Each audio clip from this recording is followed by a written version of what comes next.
मैं उमेश मौर्य और आज चुनावी चर्चा पे हम लोग निकले थे। हमें यहाँ पे समाजवादी के कद्दावर नेता जिले के पूर्व MLC रहे हैं, वर्तमान में अधिवक्ता भी हैं और समाजवादी पार्टी की राजनीति कर रहे हैं बड़े भाई शशांक यादव जी। हम चर्चा करेंगे उनसे वर्तमान में उनकी पार्टी चुनावी क्षेत्र में कहाँ पे खड़ी हुई है और उनकी पार्टी का एजेंडा क्या है। नमस्कार शशांक जी। किसको पैसा देना है? क्या लगता है आपको इंडिया गठबंधन कुछ बेहतर कर पाएगा? बलिया में हूँ मैं पिछले 4 साल से काम करो पूरा करो हमारे अब अति हो चुकी है। ये चुनाव आ रहे हैं, आधा घंटा लगेगा। इंडिया अलायंस बन गया, बहुत अच्छी बात है। ये जनता के दबाव में बना है। ना बनता तो जो भी व्यक्ति भाजपा को हरा रहा होता, नाराज जनता उसके साथ जाए। ये अच्छी बात है कि वोटों का बंटवारा रोकने के लिए ये जनता है। जनता हर हाल में मोदी सरकार से अब निजात चाहती है, बदला गया है। अब चुनाव करिए। मोदी जी का कहना है कि हमने बहुत अच्छा विकास किया है और क्षेत्र में आम जनमानस जो है वो खुशहाल है, भ्रष्टाचार मुक्त हुआ है। कितना सहमत है आप? विकास का आलम ये है कि शायद मैं तो अखंड लाइव इतना पॉपुलर आपका चैनल है, आपको अपने ही जो ये जहाँ हम बैठे हैं आपको 10 नाम गिनाने मुश्किल हो जाएंगे कि 10 साल में 10 लोगों को नौकरी मिली। और दूसरी चीज़ ये है कि इस विकास की बात कर रहे हैं तो जहाँ देश में 55 लाख करोड़ का खर्चा था वो आज बढ़ के 200 लाख करोड़। हम सब लोग 2 लाख 2.5 लाख रुपये कर्जे में बैठे हुए हैं। जेब में 5% भी पैसा बच रहा है। बाजार पूरे ठंडे पड़े हुए हैं। दुकानदार जो है मक्खियाँ मार रहे हैं। आदमी केवल जितनी चीज़ ज़रूरत है वो खरीद पा रहा है, उसके कोई और विकास इनका केवल जो हुआ है जो इनके जेब पे कह लीजिए, चाहे गुजराती भाई कह लीजिए, चाहे इनके जो निजी कारपोरेट्स हैं उनका विकास हुआ है कि देश में खरबपति दुगने जरूर हो गए, लेकिन इस देश में फॉर्चूनर ज़्यादा बिक रही है, मोटरसाइकिल नहीं बिक रही है। अमीर और गरीब की खाई इतनी ज़्यादा बढ़ चुकी है, इसलिए इनका विकास जो है वो केवल अमीर को अमीर बना रहा है और गरीब को गरीब बना रहा है। किसान आंदोलन करीब 1 साल तक चला और इधर भी मुझे लग रहा है किसानों ने एक बहुत बड़ा प्रदर्शन। क्या लग रहा है चुनाव में कुछ इसका प्रभाव दिखेगा?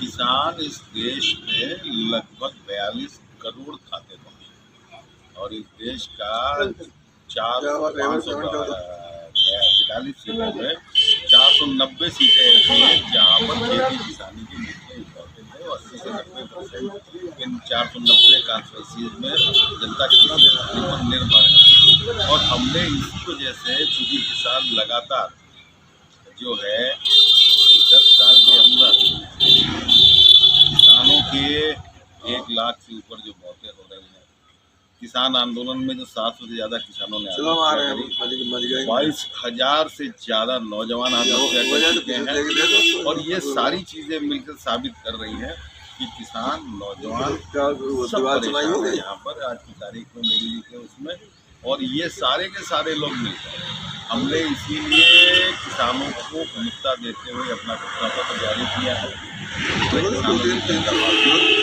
जिसमें किसानों को 5,000 रुपये की पेंशन, जिसमें स्वामीनाथन कमेटी की गारंटी, जिसमें हमने ये भी कहा है कि मनरेगा के मजदूर को हम 450 रुपये देंगे और जो किसान प्राइवेट पे मजदूर लगाएगा उसको 40% मनरेगा की तरफ से छूट। ये सारी चीज़ें, यहाँ तक कि हम गन्ने के क्षेत्र में बैठे हैं गिरी लोकसभा में, वहाँ पर 10,000 करोड़ का रोलिंग फंड यूपी के लिए बनाया जाएगा ताकि मिलों से भुगतान आदमी को 14 दिन के अंदर हो सके। ये वो चीज़ें हैं जिनको लेके हम चल रहे हैं। और किसान सबसे बड़ी चीज़ ये है कि सबसे ज़्यादा छुट्टा जानवरों से परेशान है। तो मैं तो कहने भी लगा हूँ, जहाँ कहीं भी जा रहा हूँ कि आप सांड से परेशान हैं, बहुत सांड घूम रहे हैं।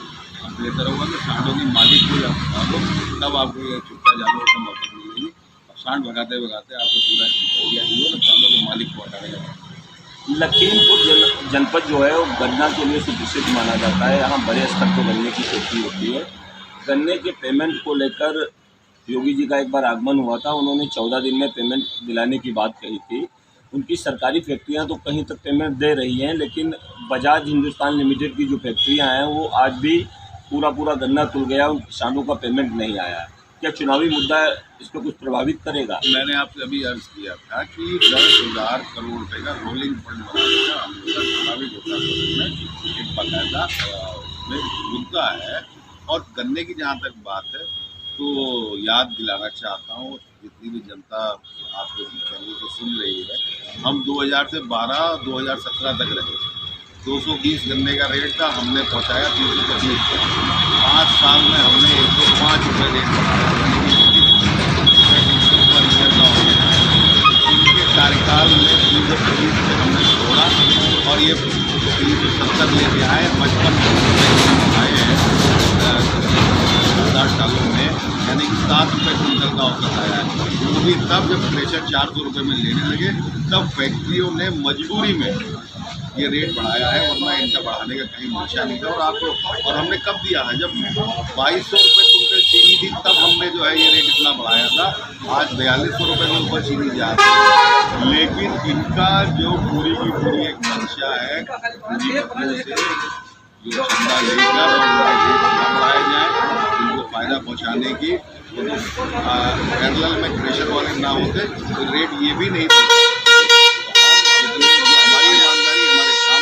किसानों के लिए गन्ने के लिए कितने ईमानदार है, और ये मुद्दा आपकी सरकार इनको बताएगी, किसान सरकार को बताएंगे कि तुमने कितना हमारे साथ। मोदी की गारंटी में एक और चीज़ शामिल है। इन लोगों का भारतीय जनता पार्टी का कहना है कि किसानों की आय जो है हमने दोगुनी की।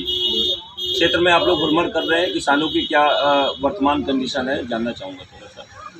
किसानों से मैं जितनी मीटिंग जा रहा हूँ और आपसे भी मेरा अनुरोध करूँगा कि जब भी देहात में जाइए तो अगर या आपके सामने भी तमाम लोग सुन रहे हैं, चुनौती है मेरी, 1000 रुपये गाड़ी वालों को छोड़ दीजिए जो आए साल जो है, लेकिन जो जनता खड़ी 1000 रुपये आप किसी की जेब में नहीं पाएंगे। कैश खत्म हो चुका है आम आदमी के पास, और इसलिए खत्म हो गया है। और ये मुद्दा आपकी सरकार इनको बताएगी, किसान सरकार को बताएंगे कि तुमने कितना हमारे साथ। मोदी की गारंटी में एक और चीज़ शामिल है। इन लोगों का भारतीय जनता पार्टी का कहना है कि किसानों की आय जो है हमने दोगुनी की। क्षेत्र में आप लोग भ्रमण कर रहे हैं, किसानों की क्या वर्तमान कंडीशन है, जानना चाहूँगा थोड़ा सा।